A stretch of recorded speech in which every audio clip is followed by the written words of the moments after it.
G'day, just thought I'd give a bit of a summary of today's dyno testing. About 8 hours on the rolling road dyno today, and we tested some experimental prototypes for the Virago XV535.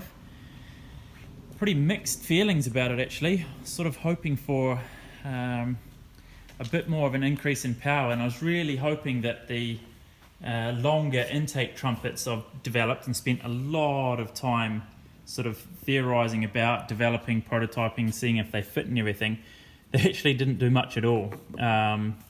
So that was a big waste of time, and also very disappointing with this aftermarket exhaust here, which is from Black Widow in the UK, and they have a drag pipe set as well. But what we sort of found is they just made a lot more noise and a lot more power, despite the fact that we actually adjusted for the extra flow. Like we messed around with the jetting a lot. We probably did 4 or 5 jet changes on the main jet and tried moving the needle and stuff. It just didn't do anything. So we actually put back the stock exhaust and started getting better results again. So things that we tested, this is the stock filter, and I had designed this intake bell mouth so that I can get this oversized filter on it. Turns out my calculations were wrong, and this was just much too big. So here's the stock intake boots. Each carb has one of these, and then this is the intake on the actual bike, which is on the frame. So yeah, I'd sort of done that as big as possible, thinking big is always better, which, you know, that's stupid me. That's foolish to think from other lessons I've had as well. So luckily at the dyno testing station I had an extra prototype at hand, and we found a intake bell mouth from a, what was it now, a Yamaha 1100.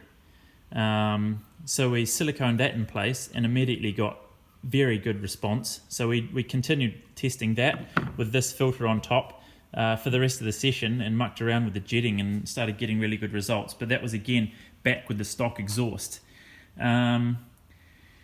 So with the stock setup, this is the cap on the intake, and you can see it's stripped a lot. So the total area, I think we calculated the area that you see here, which is the intake, or even if you calculate the intake area on the stock filter here versus this new area here with this setup, the increase was like 50% of something. So of course that's going to affect the way the engine performs.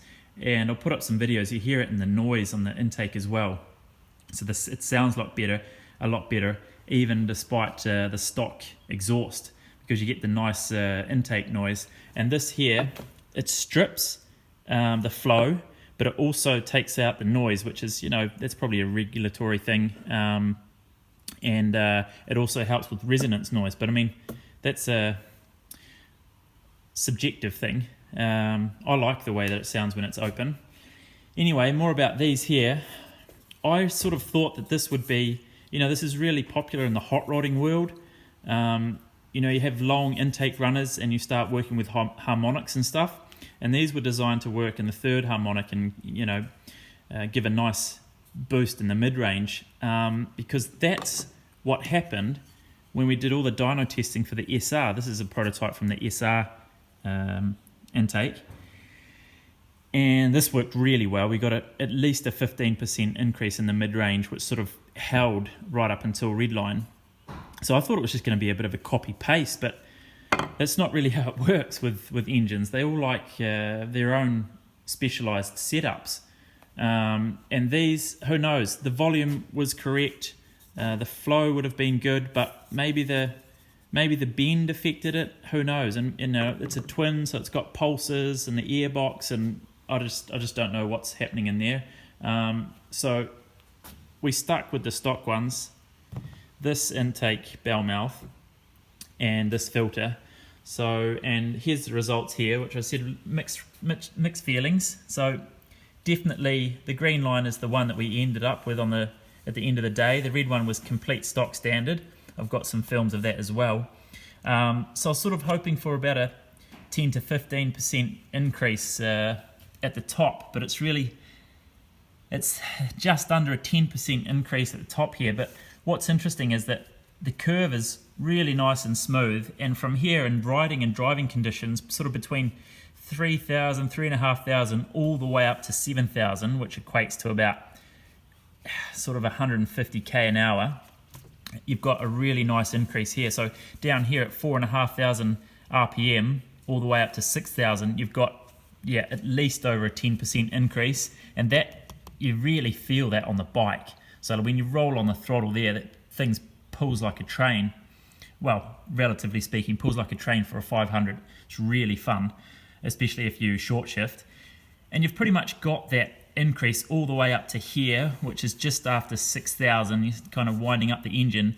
And here still, we've got from 40 wheel horsepower to 44. That's still a 10% increase. And that really, you really feel that. So yeah, as I said, mixed feelings, both good and bad. I think I should be happy with this, because what it means is I'll now develop a really nice bell mouth that still fits in, and a new filter to suit that, and I'll sell that as a kit with the correct jets and everything, and sort of see what people think. Should also point out that every dyno reads differently.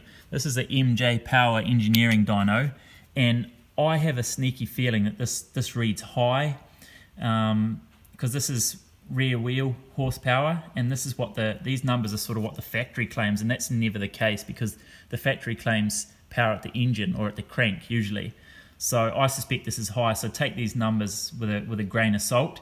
The most interesting thing is the percent change, because if you took the same setup to a different dyno that read, say, lower or more accurate, depending on how you want to see it, with the humidity and the temperature and barometric pressure and things like that all the same, you'd still get, from whatever stock value you got, you'd still get the 10% increase. So we shouldn't be fooled too much by the numbers here, more the comparative result, which was the increase. Look, going forward with this, what I think I'd like to do, because I'd love to do more testing, but I figure that's maybe better to get unbiased results by putting that over onto the customer if people are interested. And what I'd do is I'd offer the first 3 or 5 kits for free if the customers were willing to get their bikes dyno tested, and we can even discuss the fact that I would put up some money through PayPal for the dyno testing to be done, so we get independent results. That's what Jadus is all about. So I want this shit to work. There's no point in me selling something that doesn't fucking work. That's a waste of my time. It's a waste of your money. So maybe that's the way forward. I'll put something up on the Instagram account, and we'll see if we get any interest. Cheers.